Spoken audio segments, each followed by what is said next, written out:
Ethan Miller was 13 years old when he learned a truth most kids never have to face so early. Home isn't always a place. It's a privilege that can be taken away. The argument started over something small. It always did. A broken chair, a raised voice, a look that lingered too long.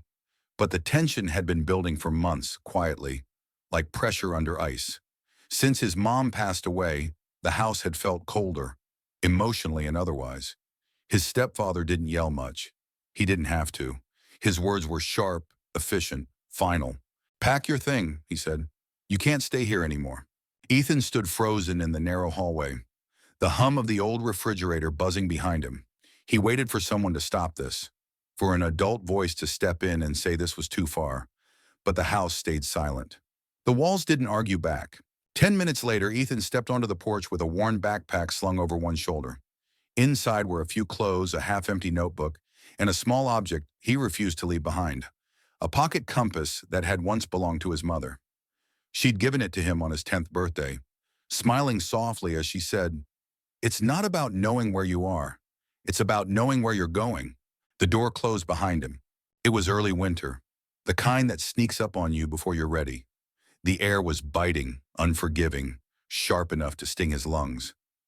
Streetlights flickered on as the sky turned gray-blue, and Ethan started walking with no destination in mind.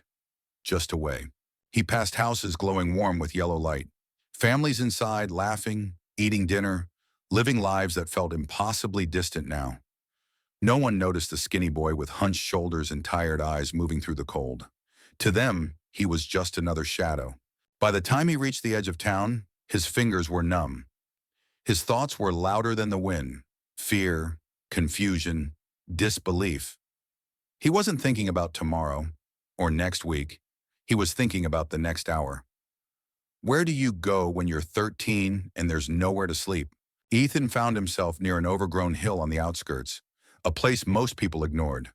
Trees bent low there, roots gripping the earth like knuckles. He crouched beneath one, pulling his jacket tighter, trying to make himself smaller. That was when it hit him. Not just the cold, but the realization. No one was coming. No phone call, no apology, no second chance tonight. For the first time in his life, Ethan understood what it meant to be truly alone. Not dramatic alone, not sad alone, but the quiet, heavy kind. The kind that settles into your chest and makes you grow up whether you're ready or not. He looked down at the compass in his hand, its needle trembling slightly. "I'll figure it out," he whispered, though he wasn't sure who he was trying to convince. The night stretched on, endless and unforgiving, and somewhere beneath that dark sky, a 13-year-old boy took his first step into a life he never chose, but would have to survive. Morning came quietly, the kind of quiet that feels heavier than noise. Ethan woke with stiff fingers and aching legs, the cold having settled deep into his bones overnight. The sky was pale and unforgiving, and the hill above him was dusted with frost. He hadn't slept much, just drifted in and out, wrapped in his jacket, listening to the distant sounds of town waking up without him. Hunger hit first, then fear. He stood and stretched, brushing dirt from his jeans and looked around. From the bottom of the hill, the town felt far away now, not just in distance, but in belonging. Ethan knew one thing for sure. Going back wasn't an option. Whatever came next had to be built from scratch.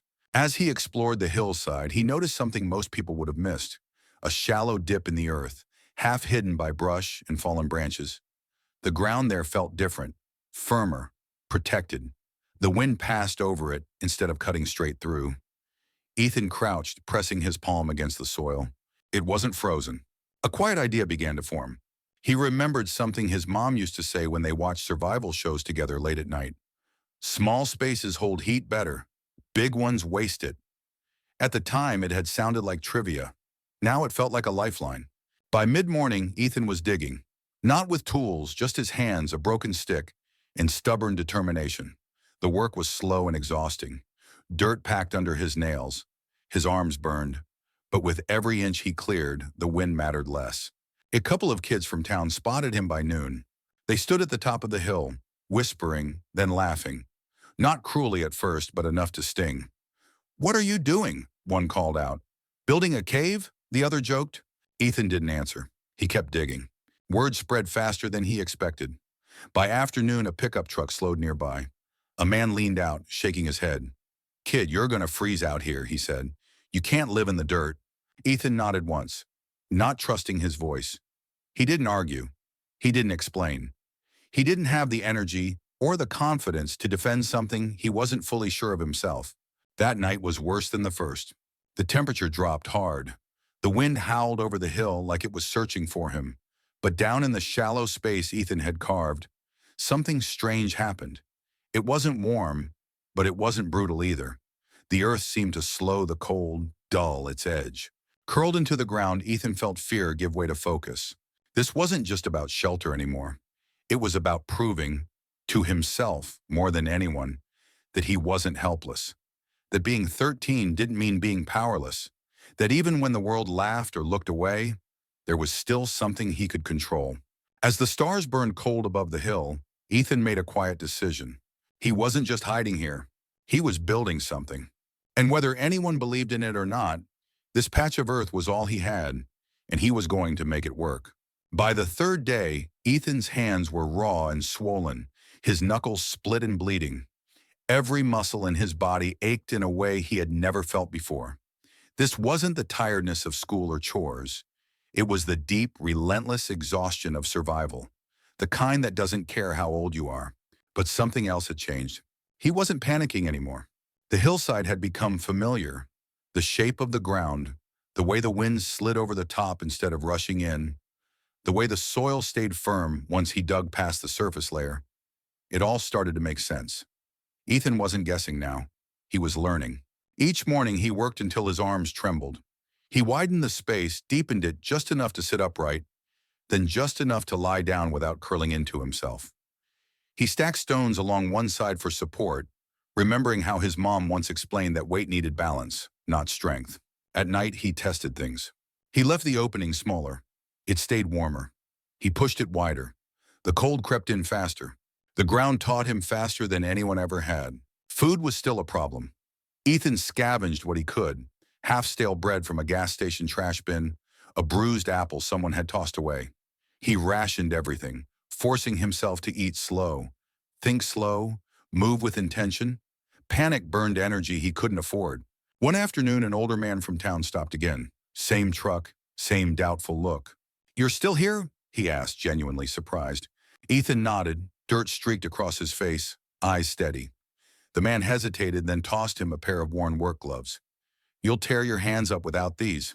It wasn't kindness, not exactly, but it wasn't cruelty either. As the days passed, the shelter began to feel less like a hole and more like a place. Ethan shaped a shallow groove along the floor so melted snow would drain away. He used branches and leaves to create a crude roof over part of the opening, testing angles until rain slid off instead of dripping inside. The first night it stayed dry, Ethan laughed, quietly in disbelief. Inside, the air felt still, protective. The ground held on to the day's warmth like it didn't want to give it back. That night, as he lay there staring at the low ceiling, something inside him shifted. He wasn't just surviving anymore.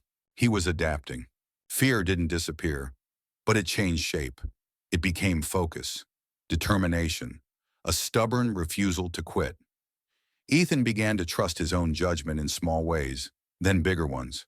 If something failed, he fixed it. If it worked, he remembered why. The laughter from town faded into background noise. What mattered now was what the ground told him, what his hands learned, what his instincts confirmed. On the seventh night, a hard freeze rolled in. Temperatures dropped fast. Frost coated the hill like glass. Ethan braced himself. But when he woke before dawn, his breath wasn't visible. His fingers moved easily. The space around him held steady, cool but safe. For the first time since being kicked out, Ethan smiled. It wasn't relief. It was pride. Because he finally understood something important. This place wasn't temporary. It was becoming his home. The storm didn't arrive suddenly. It announced itself.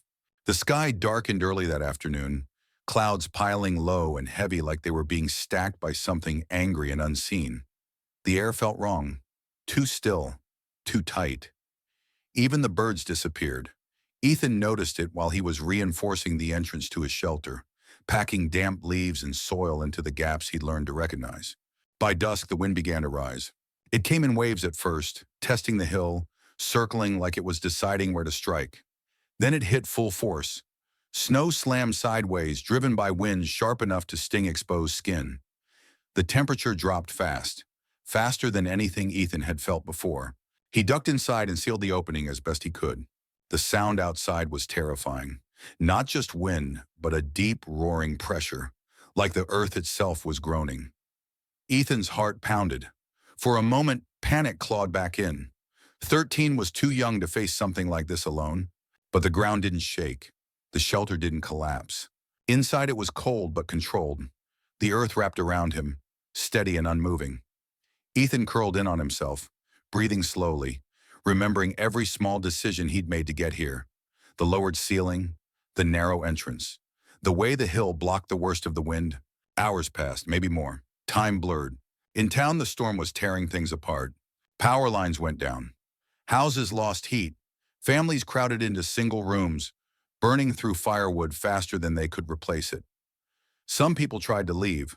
Cars stuck, engines freezing, visibility gone. Fear spread faster than the snow. No one thought about Ethan. They assumed the worst. Back on the hill, the storm raged through the night. Snow packed against the entrance, sealing the shelter almost completely. Ethan dug a small air channel with numb fingers, fighting exhaustion, forcing himself to stay alert. If he slept too deep, he might not wake up. But the temperature inside held, not warm, but survivable. When morning came, it didn't feel like morning. The world was silent, smothered. Ethan pushed against the packed snow, heart racing, and broke through into blinding white. The cold hit him like a wall. Drifts towered around him, higher than his shoulders. The sky was pale and empty. He stood there shaking, not from fear, but from the shock of realizing he was still alive. Later that day, people ventured out. They found damage everywhere. Broken roofs, frozen pipes, families shaken and exhausted. And then someone noticed footprints near the hill. They followed them. Ethan stood there as they approached, thin, dirty, eyes tired, but standing. His shelter behind him, half buried but intact. No one laughed this time. The looks on their faces weren't disbelief anymore. They were something else, quiet, unsettled respect. Because while the storm had tested everyone, it had answered one question clearly. The place they thought would kill him had kept him alive. The days after the storm felt different. Not warmer, not easier, just quieter. The town moved slower, like everyone was walking through the same thought at the same time. People patched roofs, dug out cars, checked on neighbors. Conversations happened in low voices now. Less complaining, more listening. And every now and then, someone glanced toward the hill. Ethan didn't say much. He helped where he could, hauling snow, sharing what little food he had scavenged, answering questions when asked. People noticed how calm he was. Not fearless, just steady, like someone who had already faced the worst and come out the other side. One evening, his stepfather came. He stood at the edge of the hill, hands shoved into his coat pockets, looking older than Ethan remembered. The wind tugged at his collar. He didn't step closer right away. "I heard you made it," he said finally. Ethan nodded. There were 1,000 things that could have been said then. Anger, accusations, apologies. But none of them came out. The silence between them was heavy, but honest. "You can come back," the man added, "if you want." Ethan looked past him at the town below. The houses, the lights, the place that had once felt like safety, and then suddenly hadn't. "I'm okay here," Ethan said. It wasn't defiance, it was clarity. That winter, more people visited the hill. Not to laugh, not to warn him, but to ask questions. How did you keep it dry? Why does it stay warmer? What made you think of this? Ethan answered the best he could. He showed them the angles, the narrow entrance, the way the earth did most of the work. He never claimed to be smart. He just said he paid attention. By spring, 2 other families had built shelters of their own. Nothing fancy, nothing perfect, but warmer, safer, smarter. Ethan stayed 13 only on paper. Inside, he had grown into someone older, someone shaped by cold nights, hard choices, and the quiet confidence that comes from proving yourself when no one is watching. On the first warm evening of the year, Ethan sat outside his shelter, the compass resting in his palm. The needle was steady now, pointing north without hesitation. For the first time since that night he'd been kicked out, he didn't feel lost. He felt grounded. Because sometimes survival isn't about being rescued. Sometimes it's about learning how to build something solid when everything else falls away. So here's a question for you. What would you do if you were 13 and suddenly had nowhere to go? Would you give up? Or would you try to build something, even if everyone said it wouldn't work? If this story moved you, if it made you think, or if it reminded you that strength can come from the most unexpected places, subscribe to the channel and stay with us. We share stories about resilience, survival, and the quiet courage it takes to keep going when the world turns cold. Because these stories matter, and maybe one day someone will need them. Subscribe for more powerful stories that stay with you long after the screen goes dark.